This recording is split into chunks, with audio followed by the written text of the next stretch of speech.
Hello everyone. Study शिक्षा के आपके करंट अफेयर सीरीज में आपका स्वागत है। ये लेक्चर बहुत ही ज्यादा इंपॉर्टेंट है आपके एग्जाम लाइक यूपीएससी, पीएससी और आपका पीसीएस जे हो गया, ईपीएफओ एंड एसएससी। तो आइए आज का लेक्चर हम शुरू करते हैं। इस लेक्चर सीरीज में मैंने जितने भी आपके लीडिंग न्यूज़पेपर है, the Hindu, Indian express, PIB, times of India and economics times, उन सबसे लेके जितने भी इंपॉर्टेंट न्यूज उनको कवर किया है। तो उस लेक्चर को आप पूरा देखना। ये लेक्चर बहुत ही ज्यादा इंपॉर्टेंट है और अगर अभी तक आपने चैनल सब्सक्राइब नहीं किया है, सब्सक्राइब कर दीजिएगा। आइए आज का लेक्चर शुरू करते हैं। देखिए, जो पहला टॉपिक हमारा है वो है खुदाई खिदमतगार।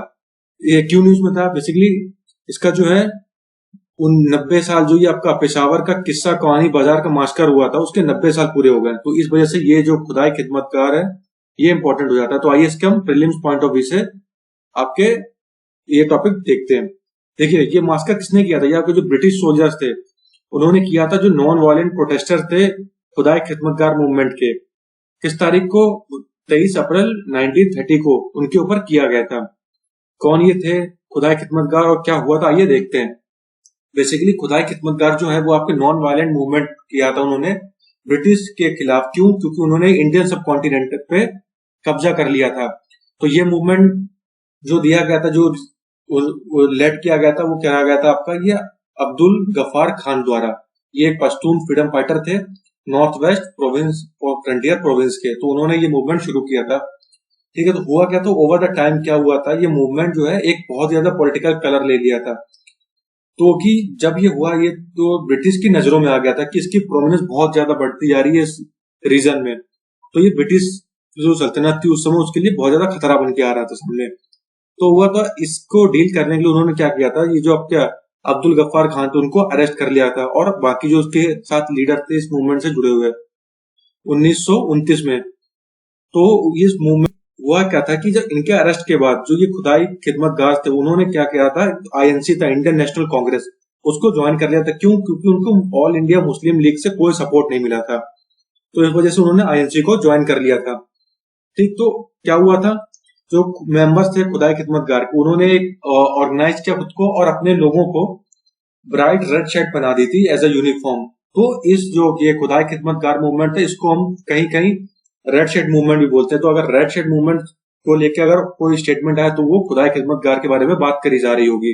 ठीक, और जो वुमेन थी उनको काले कपड़े पहना दिए गए थे। ठीक, तो ये किस्सा ख्वानी बाजार मास्कर हुआ क्यों था? देखिए, जब ये आपके अब्दुल गफ्फार खान और बाकी लीडर्स जो थे आपके खुदाई खिदमतगार से रिलेटेड, तो उनको अरेस्ट कर लिया था 23 अप्रैल को 1930 में। ठीक, ये आपके ब्रिटिश पुलिस द्वारा। क्यों? क्योंकि वो स्पीच दे रहे थे टाउन में, जो आपका उतमानजाई एक करके टाउन था नॉर्थ वेस्ट फ्रंटियर प्रोविंस में। तो वहां से इनको अरेस्ट कर लिया गया था। अरेस्ट के बाद ही ये प्रोटेस्ट आपके नेबरिंग टाउन्स में फैल गया, पेशावर में और जितने भी नेबरिंग टाउन थे वहां पे फैल गया। तो हुआ था कि ये प्रोटेस्ट जो था बहुत ज्यादा पाइल्ड अप हो गया आपका ये पानी बाजार में पेशावर के, जिस दिन ये आपके खान अब्दुल गफर खान को अरेस्ट करा गया। तो ब्रिटिश सोल्जर क्या करते हैं क्राउड को डिस्पर्स करने के लिए, कि क्योंकि वो they refuse to leave the place, तो क्राउड को डिस्पर्स करने के लिए ब्रिटिश आर्मी व्हीकल जो थे उनके ऊपर चढ़ा देते हैं, जिससे कई सारे प्रोटेस्टर की और जो बाई स्टैंडर्स होते हैं, राहगीर होते हैं, उनके ऊपर चढ़ जाती है, उनकी डेथ हो जाती है। तो फिर क्या होता है कि एक आपका 1931 अगस्त में खुदाई खिदमतगार क्या करता है, नेशनल कांग्रेस के साथ ये पाइल अप कर लेते हैं। ये आपके अलायंस गवर्नमेंट ने जो वायलेंस किया था मूवमेंट पे, उसके खिलाफ। ठीक, तो अब देखिए बात करते हैं कि ये जो टोटल जो हो गया, जो कहानी थी वो समझ ली हमने।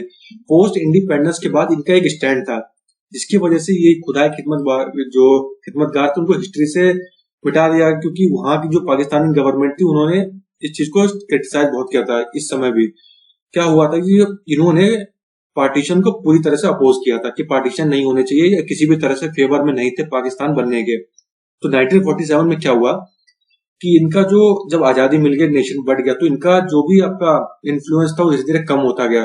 तो लगभग जो ये आपका फानी बाजार का जो किस्सा था ये हिस्ट्री से मिटा दिया गया, क्योंकि जो वहां की गवर्नमेंट थी ये खुदाई खिदमतगार इस पार्टीशन के सपोर्ट में नहीं थे, तो उन्होंने इसको हिस्ट्री में जगह देने की जरूरत नहीं समझी। तो ये था आपका खुदाई खिदमतगार के बारे में, जो हमारा एमसीक्यू पॉइंट ऑफ व्यू से काफी इंपॉर्टेंट पॉइंट, तो हमने डिस्कस कर लिया। आइए नेक्स्ट टॉपिक पे चलते हैं। देखिए ये आपका कॉन्स्टिट्यूशन का आर्टिकल 164 क्लॉज 4, ये काफी न्यूज में है इस समय। क्यों न्यूज में? कि जो आपके महाराष्ट्र के सीएम है उद्धव ठाकरे, वो हो सकता है ही में लूज द सीट। क्यों? क्योंकि उनको किसी भी लेजिस्लेटिव काउंसिल में, आपके लेजिस्लेटिव काउंसिल में कोई सीट आपको इलेक्ट करनी होगी, मतलब उस सीट पे इलेक्ट करना होगा खुद को 24 मई से पहले। क्यों? क्योंकि उन्होंने ऑफिस लिए थे, जो आपका ओथ ली थी ऑफिस की 28 नवंबर 2019 में ली थी। क्यों? और उस समय ये मेंबर नहीं थे किसी भी लेजिस्लेटिव काउंसिल का, स्टेट लेजिस्लेटिव काउंसिल का। तो होता क्या है, जो आपका आर्टिकल 164 क्लॉज 4 ये कहता है कि कोई भी नॉन लेजिस्लेटर आपके ऑक्यूपाई कर सकता है कोई भी पोस्ट, लेकिन ये इंक्लूडिंग आपके चीफ मिनिस्टर के लिए, लेकिन उसको 6 मंथ के लिए, उसके बाद उसको अपनी जो आपकी मेंबरशिप होगी वो प्रूव करनी होगी। ठीक है, तो लेकिन अब हुआ क्या है कि इन्होंने तो प्रूव करी नहीं है। ठीक है, तो और इलेक्शन कमीशन ने ऑलरेडी राज्यसभा के पोल्स जो है वो बाई इलेक्शन, और राज्यसभा पोल्स बाई इलेक्शन और सिविक बॉडी इलेक्शन वो सब कोविड-19 के चक्कर में पोस्टपोन कर दिए हैं। तो अब इनका क्या होगा अगर ये 24 मई के पहले किसी भी वे मतलब स्टेट लेजिस्लेटिव काउंसिल पे इलेक्ट नहीं होते हैं, तो इनके पास क्या ऑप्शन बचते हैं और क्या ये कर सकते हैं? देखिए अल्टरनेटिव क्या है? अल्टरनेटिव इनके पास ये है, आर्टिकल 171 कॉन्स्टिट्यूशन का ये क्या कहता है, जो गवर्नर है वो नॉमिनेट कर सकता है एमिनेंट पर्सन को, किस फील्ड से? Literature, science, art, cooperative movement and social services. लेकिन प्रॉब्लम यहाँ पे ये है, जो उद्धव ठाकरे हैं और literature, science, art, cooperative movement से तो कोई क्राइटेरिया फिट नहीं होता, लेकिन जो आपका सोशल सर्विस है इसका बहुत ही ज्यादा वाइडर स्कोप है, तो इसको किसी ना किसी तरीके से यूज करके ये यूज कर सकते हैं। लेकिन यहाँ एक प्रॉब्लम ये भी है, प्रॉब्लम यहाँ पे है कि ये जो आपका सेक्शन 151A है, रिप्रेजेंटेशन ऑफ पीपल एक्ट, ये गवर्नर पे ऊपर बार करता है कि मतलब उनको रेस्ट्रिक्ट करता है अपने डिस्क्रिशनरी पावर को यूज करने के लिए जो नॉमिनेट करते हैं पर्सन उसके ऊपर। ठीक है, लेकिन जो बात है, जो गवर्नर जो नॉमिनी करता है उसको कोर्ट में भी चैलेंज नहीं करा जा सकता। ठीक है, तो ये इनके फेवर में आ सकता है किसी भी तरह से, अगर ये गवर्नर इनको नॉमिनेट कर देते हैं, ये आपका सोशल सर्विस के ये जो फील्ड है इसके अंडर में। ठीक है, तो अभी फिलहाल महाराष्ट्र की जो लेजिस्लेटिव काउंसिल में 2 वैकेंसी खाली हुई हैं, जो कि गवर्नर को नॉमिनेट करके उसको फिल करना है। लेकिन ये जो सेक्शन 151A है, रिप्रेजेंटेशन ऑफ पीपल्स एक्ट 1951 का, ये इस पे थोड़ा रेस्ट्रिक्शन ला रहा है। देखिए ये क्या बोलता है कि ये बोलता है कि जो इलेक्शन और नॉमिनेशन की जो ये आपकी वैकेंट सीट होती है लेजिस्लेटिव काउंसिल में, ये कब नहीं करी जा सकती है, अगर जो मेंबर है उसकी वैकेंसी अगर 1 साल से कम बची हो। ठीक है, जो रिमाइंडर ऑफ टर्म होता है, तो आप नॉमिनेट नहीं कर सकते हो। जो ये 2 सीट आपकी खाली हुई है, वो उन्होंने रेजिग्नेशन करा था मेंबर्स ने, उनका जो टर्म था वो जून में एंड हो रहा था, तो 1 साल से कम है। ठीक है, तो इसलिए इनको नॉमिनेट करना उससे भी काफी मुश्किल है। तो अब देखेंगे आने वाले टाइम पे कि ये क्या स्टेप लेते हैं और इनका जो 164 क्लॉज 4 के अंडर में क्या एक्शन लिया जाता है। तो ये हो गया 164 आर्टिकल के बारे में। अब भाई नेक्स्ट टॉपिक के बारे में चलते हैं। देखिए नेक्स्ट टॉपिक हमारा है वो है नूर सैटेलाइट का। किसने लॉन्च किया? ये देखिए ईरान ने अभी सक्सेसफुली लॉन्च किया नूर सैटेलाइट। वो तो क्या हुआ, तो ये ईरान की फर्स्ट मिलिट्री सैटेलाइट हो गई है। ठीक, तो नूर का मतलब क्या होता है? नूर का मतलब होता है बेसिकली लाइट। तो ये लॉन्ग रेंज रॉकेट से आपके सैटेलाइट में ऑर्बिट में लॉन्च करी गई है, कि बेसिकली आपको ये यूएस को काउंटर करने के लिए यूज करी जा रही है। और जो एक्सपर्ट है उनका कंसर्न ये भी है कि ईरान इसको यूज कर सकता है आईसीबीएम के लिए, इंटर कॉन्टिनेंटल बैलिस्टिक मिसाइल के लिए। तो ये हो गया आपका नूर सैटेलाइट के बारे में। और ये जो आपका बैलिस्टिक मिसाइल है, क्रूज मिसाइल है, इसके बारे में मैंने प्रीवियस लेक्चर में बहुत ज्यादा डिटेल में आपको बताया था कि दोनों में अंतर क्या होता है, तो उसको आप देख लीजिएगा।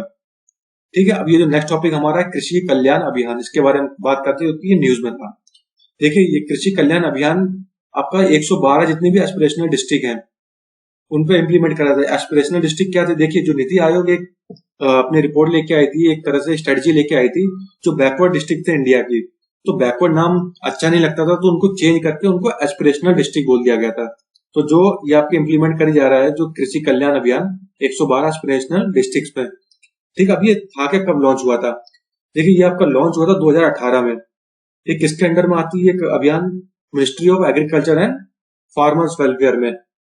अब क्या एम क्या था इसका? इनका मेन बेसिकली एम था कि फार्मर को एड, असिस्ट और एडवाइस करना उनकी नई फार्मिंग टेक्निक के लिए, और उनकी टेक्निक को इम्प्रूव करना ताकि उनकी इनकम बढ़ाई जा सके। ठीक है, अब इनकी इम्प्लीमेंटेशन की बात करते हैं। ये जो कृषि कल्याण अभियान है, ये लगभग आपके जो 25 गांव है, हर एक डिस्ट्रिक्ट की, ईच एस्पिरेशनल डिस्ट्रिक्ट के, जहां पे जनसंख्या आपकी पॉपुलेशन जो है 1000 से ज्यादा है, वहां पे इम्प्लीमेंट करी जाएगी। तो ये आइडेंटिफाई किसके द्वारा करा जाएगा? ये आपके नीति आयोग द्वारा आइडेंटिफाई करा जाएगा। कंसल्टेशन किससे लिया जाएगा? मिनिस्ट्री ऑफ रूरल डेवलपमेंट से। ठीक है। तो अगर क्या बात करते हैं, जैसे मान लीजिए कोई डिस्ट्रिक्ट है, वहां पे जो पॉपुलेशन है 1000 से कम है कई सारे विलेजेस में, तो उस डिस्ट्रिक्ट के सारे 25, मतलब जो 25 विलेज है उनमें 1000 से कम है, तो जितने भी विलेज होंगे उस डिस्ट्रिक्ट के, वो कवर कर दिए जाएंगे इस अभियान में। ठीक है। तो ये जो अभियान जो कोऑर्डिनेट करा जाएगा, इंप्लीमेंट करा जाएगा, किसके द्वारा करा जाएगा डिस्ट्रिक्ट में? देखिए, जो आपका केवीके होता है, कृषि विज्ञान केंद्र, उसके द्वारा ये इंप्लीमेंट करा जाएगा। जितना भी आपका असिस्ट करा जाएगा वो केवीके ही करता है फार्मर्स के लिए। फिर अब इसमें कौन कौन सी एक्टिविटीज होती है, प्रमोट करी जाएंगे, अब उसके बारे में देखते हैं। फर्स्ट एक्टिविटी, आपके सबको सॉइल हेल्थ कार्ड दिया जाएगा फार्मर को। सॉइल हेल्थ कार्ड करता क्या है? देखिए, सॉइल की जो टेस्टिंग होती है लैब में, उस पर एक कार्ड बनता है कि उसमें जो आपका पीएच है, उसमें पोटास है, यूरिया क्या कम है, क्या ज्यादा, उसके अकॉर्डिंग खाद डालिए तो प्रोडक्शन बढ़ता है। तो उसके लिए सॉइल हेल्थ कार्ड दिया जाएगा। और आपका जो बोवाइन वैक्सीनेशन होगा for food and mouth disease, FMD के लिए हर एक विलेज में 100% कवरेज करा जाएगा। बोवाइन वैक्सीनेशन मतलब जो आपके पशु पालन करते हैं, जो गाय भैंस का पालन करते हैं, गोट फार्मिंग करते हैं, उनके लिए वैक्सीनेशन करा जाएगा। ठीक है। उसके बाद 100% कवरेज होगा शीप गोट का जो कवरेज होगा वो 100% होगा। किस लिए? ताकि उनकी जो बीमारी होती है पेस्टिस डिसपेटिटिस रुमिनेंट्स, जो बीमारी होती है पीपीआर करके, इसको हम शीप गोट प्लेग भी बोलते हैं, इसको 100% एलिमिनेट करा जा सके। तो जो 100% कवरेज होगा शीप गोट के लिए भी। ठीक। उसके बाद मिनी किट्स दी जाएगी पल्सेस और ऑयल शीट्स के लिए हर एक जगह, क्योंकि इसका प्रोडक्शन बहुत कम है इंडिया में, पल्सेस का और ऑयल शीट्स का, इनको बढ़ावा दिया जाएगा।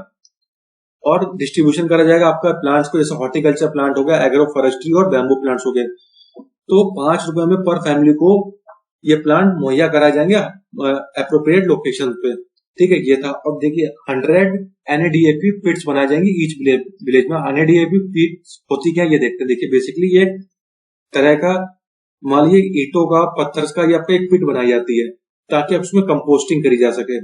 जितना भी आपका वेस्ट मटेरियल होता है, सब्जी हो गई या कोई भी खेत से निकला हुआ वेस्ट प्रोडक्ट हो गया, उसको उस पिट में डाला जाता है, उसको कंपोस्ट बनाया जाता है, खाद बनाया जाता है खेतों के लिए। तो ये जो एनएडीएपी पिट्स होंगी उनको बनाया जाएगा 100 लगभग हर एक गांव में।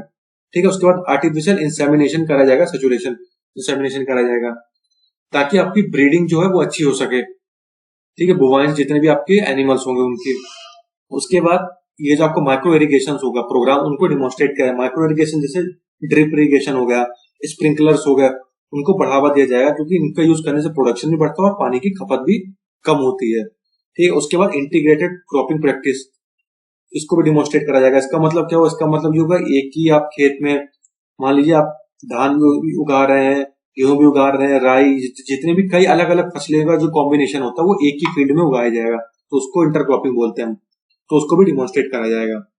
अब आइए नेक्स्ट टॉपिक पे चलते हैं। नेक्स्ट टॉपिक हमारा है सेप्सी वैक। ये क्या है? ये it's an immunomodulator to enhance innate immunity. देखिए, इम्यूनिटी को इनहेंस करने के लिए ये इम्यूनो मॉड्यूलेटर लाया गया है, जिसका नाम है सेप्सी वैक। किसने डेवलप किया है? ये जो CSIR है, council of scientific and industrial research, उन्होंने डेवलप किया है ये आपका सेप्सी वैक। बेसिकली ये करता क्या है? ये जो आपकी इम्यूनिटी होती है उसको इनहेंस कर देता है, ताकि आपका जो कोविड-19 का जो स्प्रेड हो रहा है वो कम हो जाए, और जो रिकवरी है कोविड-19 पेशेंट की, उनकी बहुत ज्यादा फास्ट हो जाए। ठीक है। तो यहाँ बात जानने लगी है, जो आपके DCGI है, drugs control general of India, उन्होंने इसका जो क्लिनिकल ट्रायल है उसको अप्रूव कर दिया है, ताकि इसकी हम इफिकेसी जो है उसको इवेल्युएट कर सके, कितना ये कारगर है कितना नहीं है, ताकि जो मोर्टेलिटी हो रही है डेथ्स की, जो क्रिटिकली कोविड-19 पेशेंट्स है, उसको हम कम कर सके। ठीक है। तो ये जो ड्रग है CSI द्वारा बनाई गई, किस प्रोग्राम के अंदर? ये आपका NMITLI प्रोग्राम उसके अंदर बनाएंगे। मतलब ये प्लैगशिप प्रोग्राम है आपका new millennium Indian technology leadership initiative program, उसके अंडर में ये आपका सेप्सी वैक जो है बनाया गया है।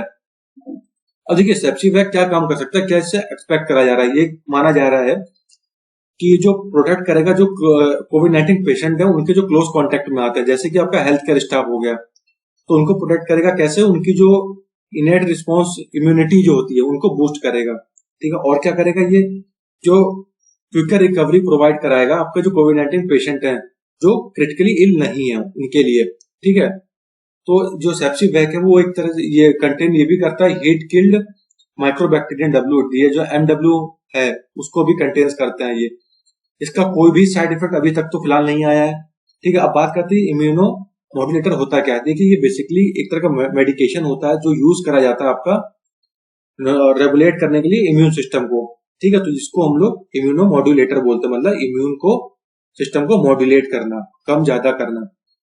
ठीक है, अब ये बात करते हैं new millennium Indian technology leadership initiative क्या है। देखिए, ये आपका लार्जेस्ट PPP एफर्ट है, पब्लिक प्राइवेट पार्टनरशिप एफर्ट है। ये आपका रिसर्च एंड डेवलपमेंट फील्ड में कंट्री के। ठीक, ये आपका एज अ कैटलिस्ट एक्ट करता है innovation centre scientific and technological development में।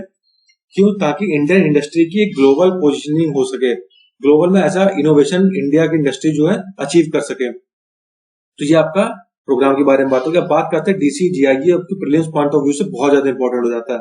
देखिए, पहले ये है क्या, ये आपका रिस्पॉन्सिबल है आपके जितने भी तरह का लाइसेंस होता है approval specified categories of drugs के लिए। जैसे कि आपकी बात करें ब्लड प्रोडक्ट्स के लिए हो गया, ब्लड के रिलेटेड कोई भी ड्रग्स हो गई, या फॉर फ्लूइड्स हो गया, वैक्सीन हो गई, या सीरा हो गई इंडिया में, तो उनके लिए जो रिस्पॉन्सिबल होता है लाइसेंसी के लिए वो आपका DCGI होता है।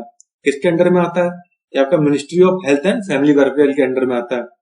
ठीक है, यही आपके स्टैंडर्ड्स भी सेट करता है मैन्युफैक्चरिंग, सेल्स, इंपोर्ट और डिस्ट्रीब्यूशन ऑफ ड्रग्स के लिए इंडिया में। ठीक, तो ये आपका सेप्सीवैक और DCGI के बारे में हो गया। तो आज के लेक्चर में बस इतना ही। आज का लेक्चर देखने के लिए बहुत बहुत धन्यवाद। इसके रिलेटेड PDF आप टेलीग्राम का जो स्टडी शिक्षा चैनल है उससे आप डाउनलोड कर सकते हो, और आप मुझे फेसबुक पर भी फॉलो कर सकते हो। And thank you for watching.